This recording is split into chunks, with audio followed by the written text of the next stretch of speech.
लिया उसके टुकड़े टुकड़े हो गए। आप शंकर नर्मदा का कंकर उठा के लिया उसके टुकड़े टुकड़े हो गए। तुम्हारे घर में जो शिवलिंग है वो टूट गया, खंडित हो गया। वो खंडित नहीं माना जा सकता, उसको खंडित नहीं कर सकते। उसके 4 टुकड़े भी हो गए तो वो सहस्त्र कहलाएगा, उसके टुकड़े टुकड़े भी हो गए तो सहस्त्र शिवलिंग कहलाएगा, सहस्त्रलिंग कहलाएगा। वो खंडित नहीं कहला सकता। हमसे लोग बात कहते हैं गुरुजी हमारे गांव में एक बहुत पुराना शिवलिंग है, वो खंडित हो गया, तो वो शिवलिंग का हम क्या करें। हमने कहा फोटो भेजो जरा शिवलिंग का। अब उन्होंने फोटो भेजा शिवलिंग का, और फोटो भेजा तो फोटो आया। फिर हमने आश्रम पर जब फोटो आया कुबेरेश्वर धाम पर, तो ऑफिस के उस व्हाट्सएप पर हमने देखा, चेक करा, तो हमने कहा शिवलिंग कभी खंडित नहीं होता। शंकर के शिवलिंग के अगर बारीक बारीक टुकड़े टुकड़े भी हो जाए, कण कण भी अलग हो जाए, तो भी वो शिवलिंग ही कहलाता है। कभी जाना कुल्लू मनाली में बिजली महादेव हैं, कभी मौका लगे तो बिजली महादेव का दर्शन करने जाना। आसमान में जो बिजली चमकती है वो बिजली महादेव पर गिरती है, उसका नाम बिजली महादेव है। बिजली महादेव पर गिरती है तो महादेव के शिवलिंग के टुकड़े टुकड़े हो जाते हैं। इतने टुकड़े होते हैं कि उसको बारीक बारीक टुकड़ों को वापिस जोड़ना पड़ता है। शिवलिंग के टुकड़े टुकड़े हो जाते हैं। बिजली महादेव पर बिजली गिरती है, टुकड़े टुकड़े हो जाते हैं। जब टुकड़े टुकड़े हो गए तब एक परिवार में, उसके परिवार में कोई विकलांग है, वो विकलांग ऊपर जाता है। उसके घर में कोई ना कोई विकलांग जरूर होता है। वो सब दूर से माखन मंगकर ऊपर जाता है, बिजली महादेव के टुकड़े टुकड़े इकट्ठे करता है, मक्खन से उसको जोड़ देता है। जोड़कर 1 लोटा जल समर्पित करता है। फिर हाथी के पांव से भी तोड़वाओ तो वो महादेव नहीं टूटते हैं, उसको बिजली महादेव कहते हैं। बिजली महादेव जिनके टुकड़े टुकड़े होकर जुड़ जाते हैं। शंकर भगवान कभी खंडित नहीं होते, कभी खंडित नहीं है, अखंड है, अखंड।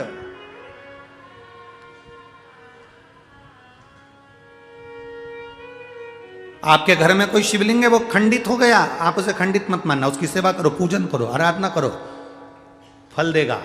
रुद्राक्ष खंडित हो गया, उसे खंडित मत मानना, रुद्राक्ष कभी खंडित नहीं होता। 2 टुकड़े भी हो गए तो समझ लेना कि गौरी और शंकर हो गए। 4 टुकड़े भी हो गए तो समझ लेना गौरी शंकर कार्तिक और गणेश हो गए। उसके 6 टुकड़े भी हो गए तो समझ लेना कि जया विशारा शामलीवारी दौतली और देव, ये 5 कन्या भी उनके साथ आ गई। उस रुद्राक्ष के टुकड़े टुकड़े भी हो जाए तो वो मान्य है।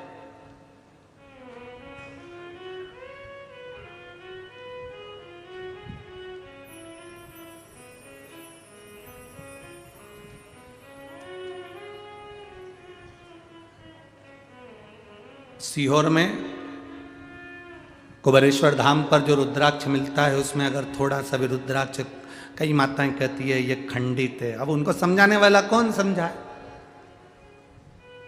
ये तो खंडित है, भैया हमको दूसरा दे दो।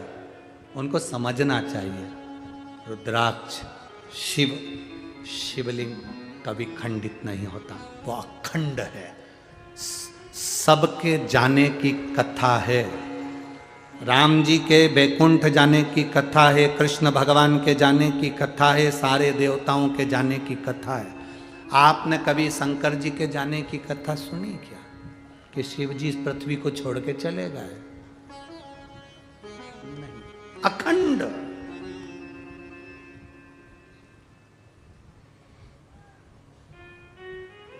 जो दुनिया के लोग तुमसे कहें कि पंढरपुर का इतिहास बताओ, कोई दुनिया के लोग कहें तुमसे कि चंद्रभागा का इतिहास बताओ, भीमा का इतिहास बताओ, कोई तुमसे कहे कि इस पंडरीनाथ का इतिहास बताओ, क्या ये पौंडलिक था तब पंढरपुर था ना? जो कहते हैं कि पौंडलिक आए और पंडरीनाथ तब आए, तो ये इतिहास नहीं। पंढरपुर का इतिहास देखना है तो स्कंद पुराण में देखो, उसमें लिखा है सतयुग था तब भी पंढरपुर था, त्रेता था तब भी पंढरपुर था, द्वापर था तो भी पंढरपुर था, और कलयुग है तो भी पंढरपुर है, और फिर युग निकलेंगे फिर पंढरपुर रहेगा।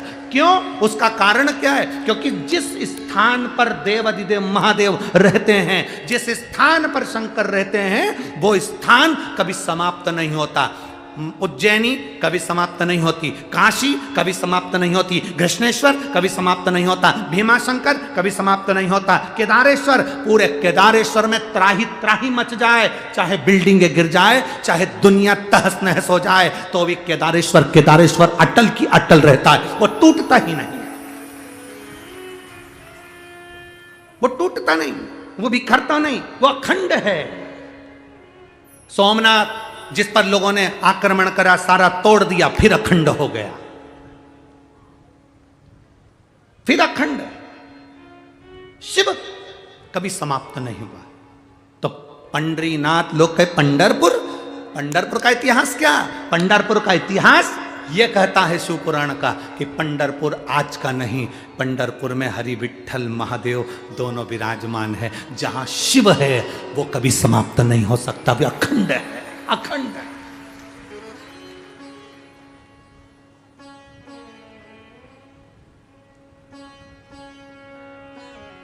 पांच बार काशी काशी कह देने से व्यक्ति को मोक्ष मिलता है। कितनी बार? जम के बोलो जरा। 5 बार काशी काशी कह देने से व्यक्ति को मोक्ष मिलता है। शिव महापुराण कथा कहती है 1 बार मुख से हरिहर विठ्ठल कह देने से दुनिया को तृप्ति प्राप्त होकर परम धाम मिलता है। केवल 1 बार मुख से विठ्ठल नाम का, क्योंकि शिव विठ्ठल में समाहित और विठ्ठल शिव में समाहित।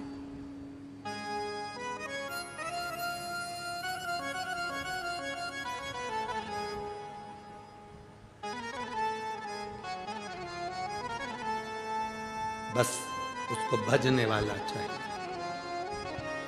स्मरण करने वाला चाहिए। मेरा बाबा भोलानाथ जिसके सिर पे रख दे हाथ, कर दे वारे के न्यारे नंदी पे चढ़ के। मेरा बाबा भोलेनाथ जिसके सिर पे रख दे हाथ, कर दे वारे के न्यारे नंदी पे चढ़ के। मेरा बाबा भोलानाथ जिसके सिर पे रख दे हाथ, कर दे वारे के न्यारे नंदी पे चढ़ के।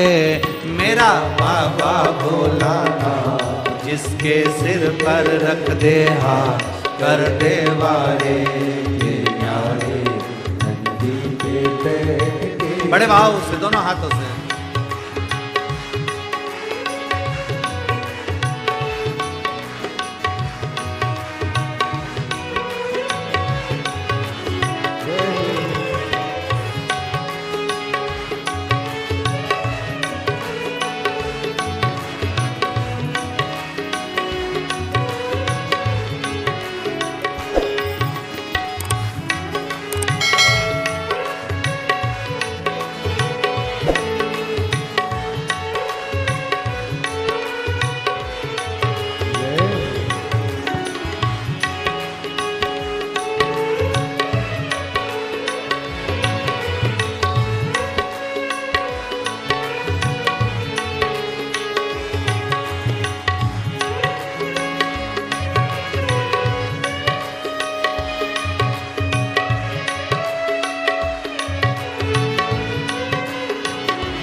बजाए, कैसा निराला भोले रूप सजाए।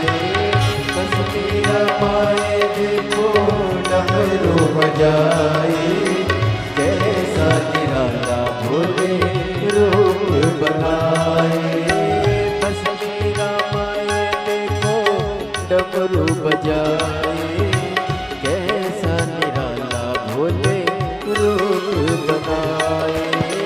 बस मेरा माए देखो डमरू बजाए, कैसा निराला भोले रूप बनाए। गले में सर्पों की है माल, जिसके सिर पे रखते हाथ, करते मारे के नारे नंदी पे बैठ के। गले में सर्पों की है माल, जिसके सिर पे रखते हाथ, करते मारे के नारे नंदी पे बैठ के। मेरा बाबा भोलानाथ जिसके सर पे रख दे हाथ, कर दे वारे के न्यारे नंदी पे चढ़ के। मेरा बाबा भोलानाथ जिसके सिर पे रख दे हाथ, करते वारे के नारे नंदी पे बैठ के।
जटाओं में गंगा चम चम चमकता है माथे पे चंदा।